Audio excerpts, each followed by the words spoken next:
Hi there, it's Mark. So I think I'm going to try something today. Behind me, I've got the Action pulled out of the piano, and it's just set on my workbench. I think what I might do is I might actually see if I can soda blast this today. I have kind of it's a Harbor Freight, blast out of a bucket type of media blaster and my air compressor, and I'm thinking I may set this outside. I've got several pounds of baking soda and just see how it goes. So it's a nice day out. I'm still working on getting the keys cleaned up, but I may go try this just to see how it works out for me. So I'll go ahead and set things up and get ready to try it. But that's kind of the plan, is to go through the Action, soda blast it, see if I can get the grime off that way before I go really into any further work of disassembly and repair on the Action itself. So we'll see how it goes. So I got my air compressor here. I'm going to just go ahead and turn it on. And right now I've got the dial set to my normal shop pressure, which is a little bit above 80 or so psi, 90 psi roughly. So I'm going to dial this down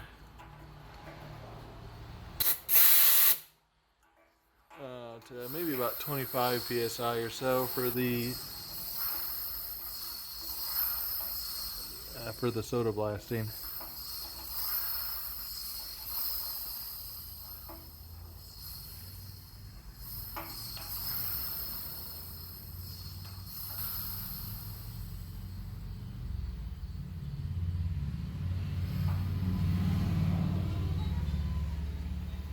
So we'll see how that goes. It's about to see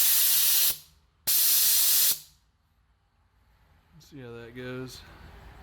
If I need to tweak it a little bit, I'll tweak it. But figure low pressure, I'll try it and see how it works out for me. So this is the soda blaster I have, or it's not really a soda blaster. It's just a general what's it called, spot blaster. It can hold about 50 pounds of media, and it's just your very basic, simple. It's just a Harbor Freight media blaster. So I got this several years ago. I needed to sandblast some parts for some powder coating I was doing. I used this one time as a sandblaster, realized how annoying it was to do it out in the open, and got a blast cabinet after that. So it's been kind of sitting in the corner of my garage. But I figure for baking soda use, I'll go ahead and try it. I don't really know if it's going to work well or not, but I've got, I don't know, maybe about 10 pounds of baking soda or so I could put in there. Just see how it works. It might not work at all. We'll find out. But that's what I've got. I can just fill the hopper up, and then this is really just a siphon feed gun. Hook the air compressor up to it and go from there. So we'll give it a try.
So here's the action. I put it back up on the workbench here after I soda blasted it, and it did make quite a difference. It's a little bit hard to see in the video, but as I was going through and doing it up close and in person, I could really see all the buildup and dust and grime coming off of these components.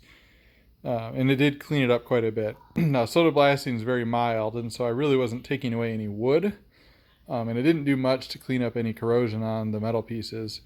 But it really did a good job of cleaning up the wood and getting back down to the kind of the base material. I was really watching all the 130-year-old crud and dust, just kind of dissolve right off of these with the soda blaster. Some of these areas I can come in close, and maybe this will show it a little bit here. So you can see how much cleaner the backstops are, and the hammer butts are way cleaner than they were before. And also, I know everything smells a lot fresher. This whole thing kind of stunk like old wood and mouse nest and I don't know what else, but I'm standing here about a foot away from it now, and I don't really smell anything. Kind of went down underneath. It's getting all the whippings. Don't want to move too fast here, but no, this really did a good job cleaning stuff up. I did have one whip-in where the jack flange came unglued. It was right here on the end, and I'm suspecting it was already unglued to begin with. But it just came off nice and clean. I got the piece right down here. So this came off in one piece. If I look at this, it's really where it was seated there, kind of on that saddle connection. It really just came unglued. So when I'm ready, I can probably clean that off and just glue that right back in. I was actually surprised this motion, it's still pretty smooth. It's not loose, there's no play in it at all. I still plan on rebushing all this stuff, but overall I'm kind of happy with where it's at right now. As I take everything off, I'm going to have to clean up more just for the areas I couldn't get. But it really gives me a chance to kind of at least get that first layer of crud off of here. And it really didn't do any damage to the felts or anything. Let's see, if I come up here and look at the hammers, I didn't soda blast the felt on the hammer at all, but I got the tops of these surfaces. You can see it's much cleaner now. It was all dark and kind of gray and dusty looking. I can get really close on some of these. You can see it's brightened it back up, and they look a lot better than they did before. So, not that I plan on keeping these hammers. I plan on actually replacing and putting new hammers in. But yeah, soda blasting was definitely worth the effort. My sand blaster is not the best blaster in the world. I had to keep shaking it and getting that soda refreshed so it could get picked up.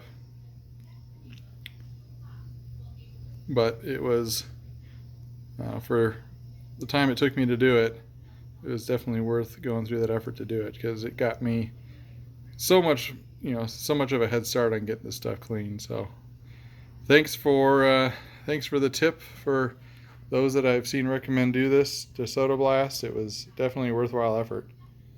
Okay, on to the next part.